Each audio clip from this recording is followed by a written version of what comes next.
रोहा अष्टमी नगरपालिकेने पाणीपट्टी दरात मोठी वाढ केली आहे। ही दरवाढ सर्वसामान्य नागरिकांच्या खिशाला परवडणारी नाही, म्हणून वाढीव पाणीपट्टी दर तातडीने रद्द करा या मागणी शिवसेना उबाटा गटाने केली आहे। आधीच महागाईने होरपळत असलेल्या जनतेवर हा अतिरिक्त आर्थिक बोज टाकल्यामुळे नागरिकांमध्ये तीव्र असंतोष आहे। या प्रकरणावर आज रोहा अष्टमी नगरपालिकेच्या परिसरात रोह्यातील ठाकरे शिवसेना मात्र चांगलीच आक्रमक झाली असून आमरण उपोषणाचा हत्यार उपसून आंदोलनाला बसले आहेत। या ठिकाणी शिवसैनिकांनी जोरदार घोषणाबाजी करीत शक्ती प्रदर्शन सुद्धा केलं। रोहा अष्टमी नगरपालिकेच्या मते वीज बिलातील वाढ, कर्मचाऱ्यांचं वेतन, देखभाल दुरुस्ती खर्च आणि पाणी पुरवठा विभाग तोट्यात असल्याने ही वाढ करणं आवश्यक होतं। शासनाने सुचवलेल्या वार्षिक 3600 रुपयांच्या वाढीपेक्षा कमी म्हणजेच 2800 रुपये दर निश्चित केल्याचा दावा नगरपालिकेने केला आहे। मात्र शिवसेनेने ही वाढ पूर्णपणे अन्यायकारक असल्याचं म्हणत ती मागे घेण्याची मागणी केली आहे। महाड नगरपालिकेमध्ये 1100, श्रीवर्धन 1200, मुरुड 1500, अलिबाग 860, खोपोली 1300, कर्जत 1500, उरण 2000, पेन 1200, मग फक्त रोहेकरांसाठीच 2800 रुपयांचा भार का? यासाठी शिवसेनेने आक्रमक पवित्रा घेत ठाकरे सेनेचे रोहा शहर प्रमुख राजेश काफरे यांच्या नेतृत्वाखाली चंद्रकांत कडू, प्रीतम देशमुख आणि इतर प्रमुख पदाधिकाऱ्यांनी या वाढीव पाणीपट्टी विरोधात तीव्र आंदोलन उभारलं आहे। कमी करा, कमी करा, पाणी दरवाढ कमी करा, शिवसेना जिंदाबाद, शिवसेना अंगार है, बाकी सब भंगार है, अशा घोषणांनी रोहा अष्टमी नगरपालिकेचा परिसर दणाणून गेल्याचं पाहायला मिळालं।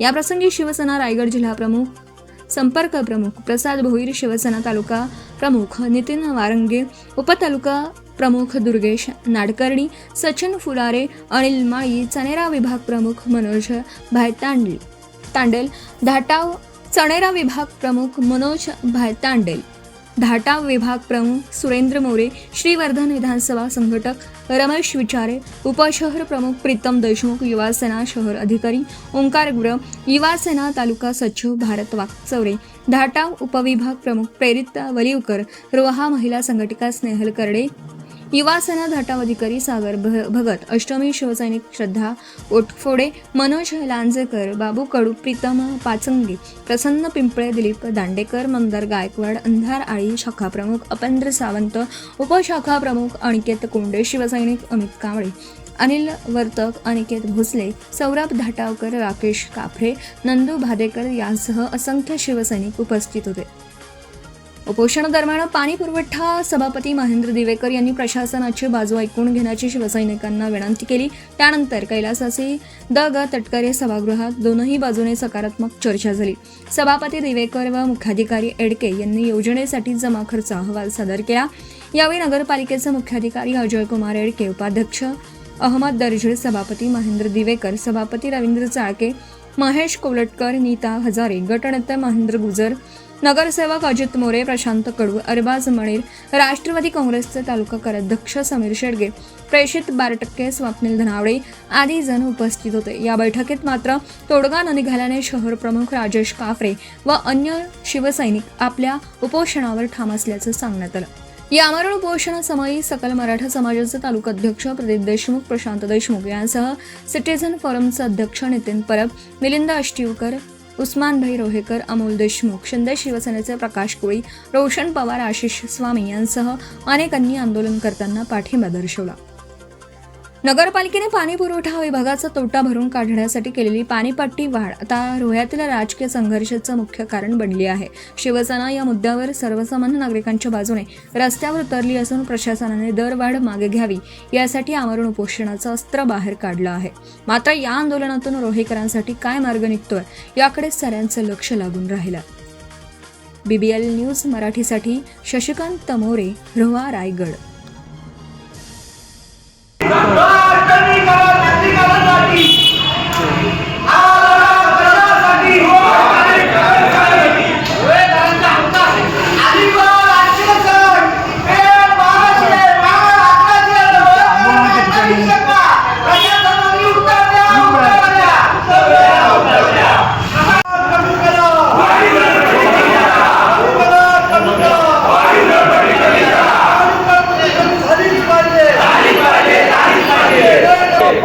कुणाचं करायचं काय? खाली डोकं वर पाय, कमी करा, कमी करा.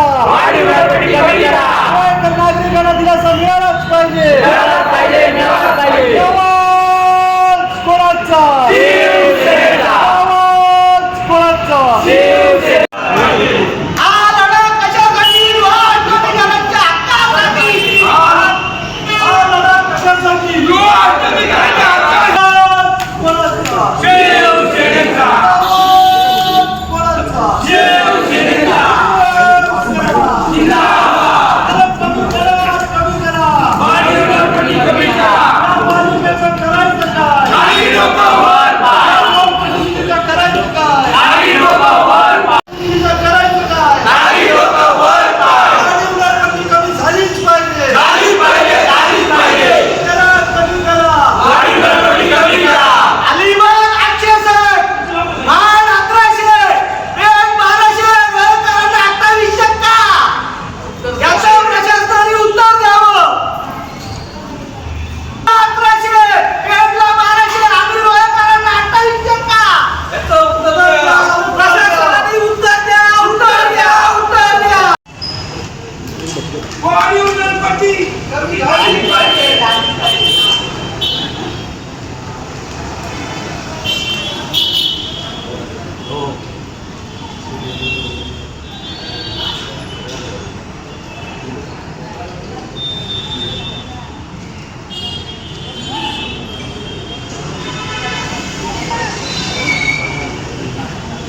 सर्वसामान्य नागरिकांना दिलासा देण्याचा प्रयत्न करावा. मी या ठिकाणी बसलेल्या उपोषणाला बसलेल्या राजेश ठाकरे यांच्या नेतृत्वात सर्वच मंडळींचे कौतुक करेन की शेवटी सर्वसामान्यांच्या अन्यायाला वाचा फोडण्यासाठी कोणीतरी पुढे यावंच लागतं. आणि जे तत्त्व शिवसेनेच्या जन्माच्या वेळी बाळासाहेबांनी घालून दिलं होतं की आपल्याला अन्यायग्रस्तांसाठी उभं राहावं लागेल, रस्त्यावर उतरावं लागेल, त्यांच्या न्यायासाठी भांडावं लागेल. आणि त्याच तत्वाने आज ही सगळी मंडळी या ठिकाणी उपोषणाला बसलेत. त्यांच्या या कार्याला सलाम करतो आणि यापुढेही त्यांच्या या लढाईसाठी माझं वैयक्तिक आणि पक्षाच्या वतीने या रायगड जिल्ह्याचा संपर्क प्रमुख या नात्याने संपूर्णतः पाठिंबा व्यक्त करतो. आणि प्रशासनाला देखील विनंतीवजा इशारा देतो की अत्यंत अन्यायकारक अशी ही दरवाढ आहे, ती अगदी सहानुभूतीपूर्वक विचार करून तुम्ही कमी करावा. हाच एक या माध्यमातून इशारा आहे.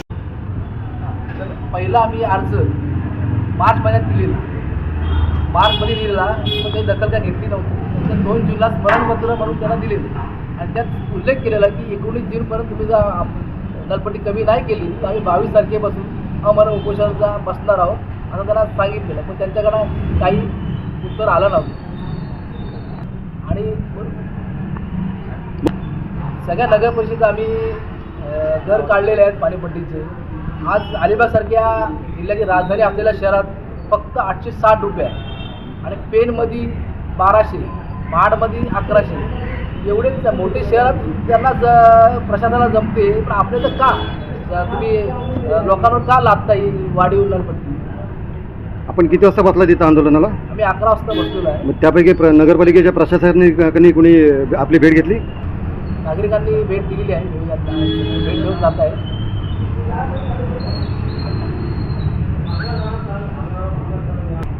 आजपर्यंत संध्याकाळपर्यंत जर समजा प्रशासनाने भेट घेऊन काय त्याच्यामध्ये तोडगा नाही काढला तर पुढे तुमची भूमिका काय असेल? आम्ही पत्रात सुद्धा नमूद केलेलं आहे, नलपट्टीचं कमी नाही केली तर आम्ही आमरण उपोषणाला बसणार आहोत असं आम्ही त्यांना सांगितलं आहे. आणि आम्ही त्या गोष्टीवर ठाम आहोत दिलेला.